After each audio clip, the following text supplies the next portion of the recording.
Omnis terra adoret te. A reading from the first book of Samuel. Samuel was sleeping in the temple of the Lord, where the ark of God was.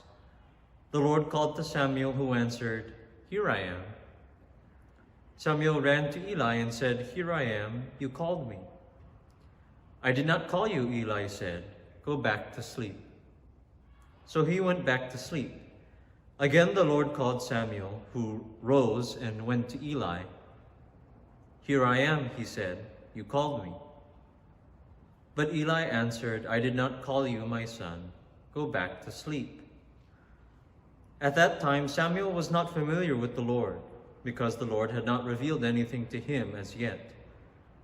The Lord called Samuel again and for the third time. Getting up and going to Eli, he said, "Here I am, you called me." Then Eli understood that the Lord was calling the youth. So he said to Samuel, "Go to sleep, and if you are called, reply, 'Speak, Lord, for your servant is listening.'"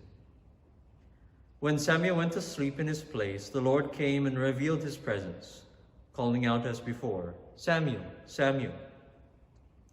Samuel answered, "Speak, for your servant is listening." Samuel grew up, and the Lord was with him, not permitting any word of his to be without effect. The word of the Lord. Out of the many scenes in the Old Testament, this is one of my favorite ones from the first book of Samuel. It is almost comical and somewhat humorous. Samuel, who is a future prophet of God and eventually to Israel, is a young man at this point. He is asleep in the temple, the same temple that is holding the Ark of the Covenant, the very throne, the very presence of God himself. It's not clear if he was sleeping in a separate room away from the sanctuary, away from the ark, or if he was asleep in the sanctuary itself, like being asleep here in the church, right next to the tabernacle. But we know that Samuel mistakes God's voice for Eli, who is another prophet and the high priest. Samuel runs to him, and Eli tells Samuel that he did not call him. The first reading mentions a nice detail here that I'd like to focus on. At that time, Samuel was not familiar with the Lord, because the Lord had not revealed anything to him as yet. Samuel, at his young age, is unfamiliar with God's voice. Thus, Samuel could not differentiate between Eli's calling and God's calling. Eli, being a good priest and a good spiritual guide, recognizes that the Lord is trying to reach out to Samuel. So Eli advises him to, next time he hears God calling out to him, say, "Speak, Lord, for your servant is listening."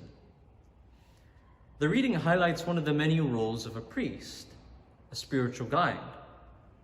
Many people are unfamiliar with God's voice, or they think they know what God's voice is based on an incomplete understanding of who God is. I know when I was younger, I did not have a clear picture of who God was, or is, or what his voice is like. And it can also be easy to mistake the several voices we hear with social media, gossip, and all these other competing voices. We can all mistake those voices for that of God. But once you become familiar with God's voice, you can filter out those false voices and be more receptive to what God actually has to say. This requires prayer, patience, and yes, it requires guidance. A good, faithful priest can serve as that guide, and he should, like Eli. The priest can recognize the movements of the Holy Spirit in someone's life and helps that person better respond to God's call. In the seminary, we have spiritual directors. These are priests who recognize the motions of God in our prayer and help us respond to God's call in ways that help us grow in our relationship with Him and with the church. Although these priests are not necessarily the most perfect people or saints, these are priests who are experienced enough in prayer to know God's movements and what His voice sounds like.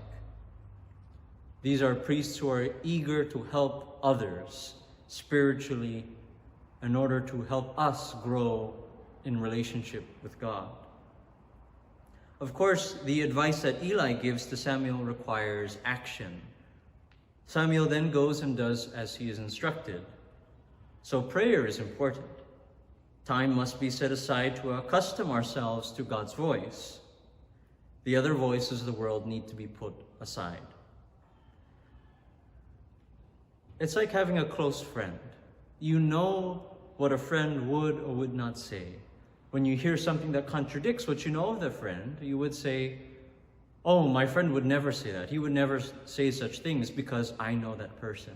And the same thing is with God. We know what God would and wouldn't say to us. We only have to be able to acknowledge what God's voice sounds like. So we have to become familiar with God's voice in prayer by listening to Him. With all of these things in mind, the Spirit can work within us to allow all of the words of God to permeate our very being so that we can glorify God, not just with our words, but with our actions as well.